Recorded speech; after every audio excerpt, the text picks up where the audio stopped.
مساء الخير او صباح الخير على حسب التوقيت اللي انتوا بتشوفوني فيه. احنا في حديقة المنتزه، الحديقة العالمية، الحديقة الجميلة، الحديقة الرائعة، حديقة المنتزه. طبعا يا شباب زي ما احنا شايفين التصاميم الجميلة والديزاين الجميل بتاع الحديقة، تمام. المكان روعة روعة. المكان ده في اسكندرية. يا اسكندرية احلى ناس بتعمليها ازاي، تمام. طبعا يا شباب من بعد رحلتنا او جولتنا في مرسى مطروح حبينا ان احنا نعمل استكشاف جميل قوي في حديقة المنتزه. طبعا يا شباب بصوا جمال الحديقة، تمام.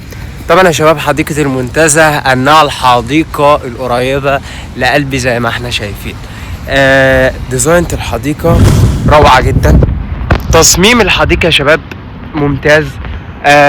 طبعا يعني زي ما احنا شايفين كده، تمام. يعني هي عبارة عن حديقة كبيرة رائعة جميلة، ما فيهاش اي مشاكل، عائلية، كابلز، اي حاجة يعني هتتبسط فيها. طبعا هنا في الحديقة في شواطئ بندخلها. الشواطئ ديت طبعا الحديقة. الشواطئ دي يا شباب زي ما احنا شايفين سعر الفرد 300 جنيه، تمام. ممكن تكون غالية شوية، بس طبعا ده احسن مكان في اسكندرية تنزل فيه بحر، هو بحر المنتزه باي، فاهمني؟ ده احسن مكان تنزل فيه في اسكندرية. طبعا زي ما احنا شايفين اهو، بصوا يا شباب زي ما احنا شايفين اهو، ده شكل الحديقة او منظر الحديقة، تمام. طبعا انا يعني كل التفاصيل هسيبها لكم، تمام. فبصراحة المكان روعة جدا جدا. طبعا ده القصر. قول لي القصر ده قصر ايه يا مصطفى؟ قصر المنتزه. ده قصر المنتزه يا شباب. عرفهم مصطفى بقصر المنتزه.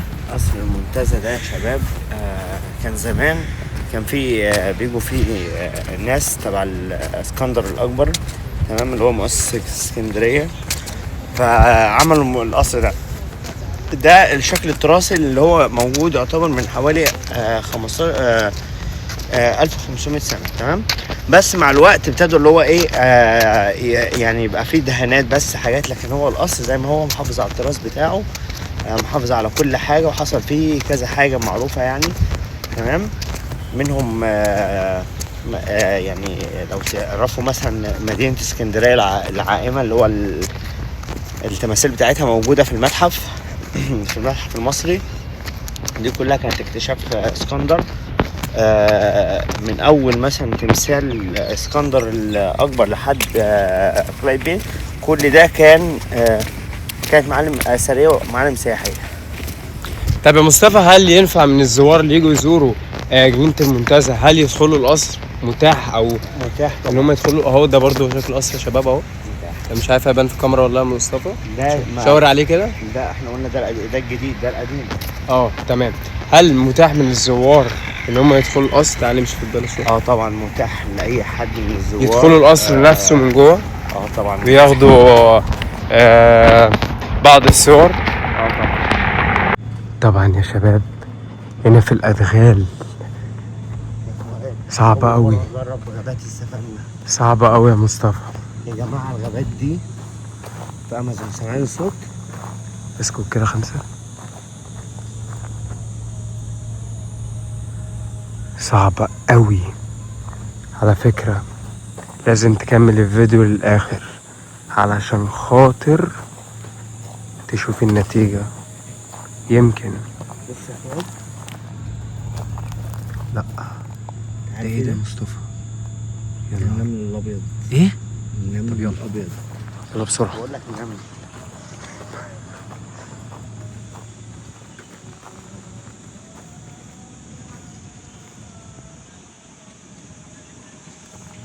عايزك الفيديوهات دي اسمع يا جماعة الفيديو حلو صدقوني. صعبة قوي ده يا البيت مصطفى. الوحيد اللي كان موجود هنا سنة 70. حمامات، يلا بينا يا اسطى. بيبوظ الفيديو يا جماعة. يا عم بعد كده نحط صوت بصوا يا جماعة، يلا بينا نشوف ايه الفيديو الجاية للآخر. تابعوا معايا. وطبعا يا شباب ده منظر الحديقة حديقة المنتزه. جامدة حديقة المنتزه. ده طبعا الحديقة اهي زي ما احنا شايفين. طبعا ده القصر. تمام. مش عارف باين عندك في الكاميرا ولا لا يا مصطفى؟ ايه؟ باينة. تمام. بص يا شباب، انا مش عارف الصوت هيبقى واضح ولا لا. مصطفى صور. لا طبعا واضح. ممكن اقعد هنا واصورك براحتك. ماشي. ركز معايا في التصوير شوية. مش راجل على قد. ماشي، بص بقى في الكاميرا وركز معايا في التصوير. طبعا يا شباب دلوقتي احنا في حديقة المنتزه. طبعا اللي احنا عايزين نوصله للناس او المعلومات حديقة شباب شبه اللي في اوروبا بالظبط، شبه اللي في لندن وفي انجلترا. كل الديزاين بتاع الحديقة بصراحة هو يعني هو جذاب بمنتهى المتعة. انا سافرت له من القاهرة مخصوص عشان خاطر ازور الجمال ده. وبصراحة يعني النظافة كويسة جدا، الحمامات كويسة، الشواطئ كويسة، في تأجير عجل. سعر النص ساعة هنا ب50 جنيه، وسعر السكوتر ب150 تقريبا يا مصطفى.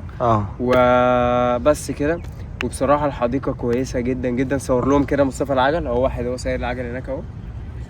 ده سايق عجلتين اهو. بس فالموضوع يا شباب هو مش صعب ومش سهل. طبعا ده الميني باص اللي بيوديكوا من عند اي شاطئ لحد البوابه. صور كده مصطفى. ده الميني باص يا شباب. كام الفرد؟ ب 30 جنيه الفرد. 30 جنيه الفرد. لا لو حد يعني هيحسب ان هو ببلاش، لا هو مش ببلاش. واحد الله يمسيه بالخير كان راكبه على اساس ان هو ببلاش، بس طلع مش ببلاش.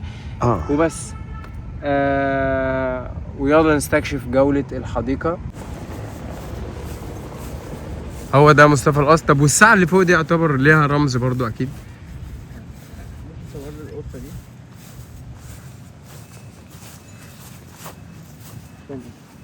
هي راحت فين؟ واحنا دلوقتي بنحاول ان احنا نمشي على في الادغال لحد ما نلاقي. هل تعلم يا فؤاد ان الانسان ممكن يعيش 3 أسابيع بدون اكل؟ ده ازاي؟ واسبوع بدون ميه؟ ازاي؟ طبعا اهو يا شباب. طبعا ده الاوتفيت بتاعي، اوتفيت مصطفى. تمام. طبعا دلوقتي الساعة 4:37 دقيقة اهو. اعمل هنا. طبعا بصوا بلح ده يا مصطفى. بلح ده ورد يا عم. لا ده تفاح ده ولا ايه؟ ده ايه ده؟ ورد. تعالى. لا ده مش ورد. تعالى اوريك. بصوا يا شباب.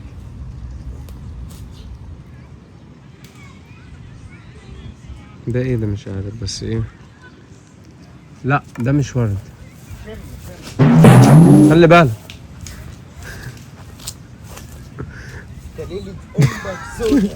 طب انا شايف مزعبة.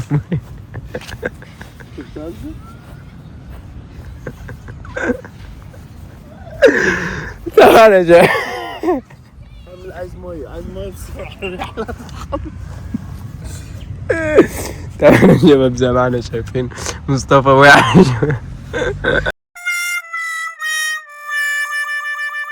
اللي انت بتعمله خلاص يا عم، تعالى ودينا البحر.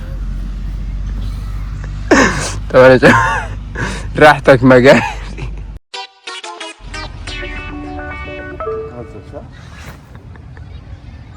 هزار صح؟ انا عايز اكون من الصدمة. الحمد لله انا ما وقعتش في كل الميه. تعالى ودينا عند حمام الصوت. هي طب يلا تعال. وانت تدخل من على البوابة كده. طب انا شباب مصطفى وقع اهو. قعدت اقول لك بلح، قعدت اقول لك مش بلح. حاسب صورت الفيديو. قعدت اقول له مش بلح يا شباب. طب انت يا لهوي استنى. استنى يا شباب عشان تعالى بس نمشي بره.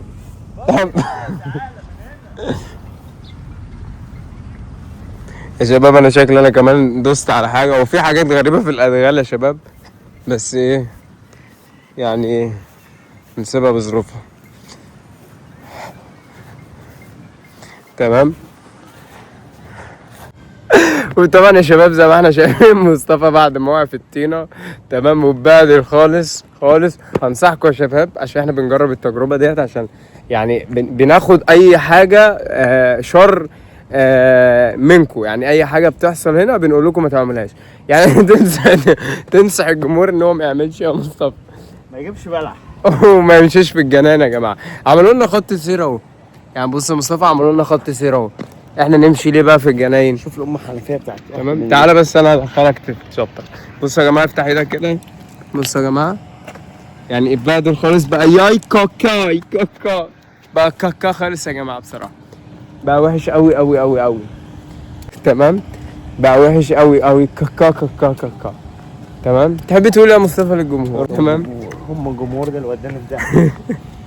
لا بعد اذنك ما تغلطش، جمهوري رقم 1 في الدنيا، جمهوري ما ودكش في داهيه، صح يا جمهوري يا عزيز؟ بس تنسوش يا شباب لايك، اشتراك في القناه وتفعيل زر الجرس عشان يوصلكم كل ما هو جديد مع جولات في وش التركي. طبعا القصر اهو تمام زي ما احنا شايفين، وان شاء الله ان شاء الله اللي فيه الخير يقدمه ربنا ان شاء الله. يا شباب الواحد بيتعب بصراحه عشان يقدم لكم فلوجايه جميله زي دي. واي حد عايز اي فلوجايه في اي حاجه في الدنيا، احنا بناخد راي الجمهور وبنعمل الفلوجايه اللي الجمهور عايزها تمام، علشان نقدر ان احنا نبسط الجمهوري نبسط الجمهور يعني. وان شاء الله ان شاء الله اللي ما شافش فلوجايه مرسى مطروح هيفوتوا كتير قوي قوي قوي قوي.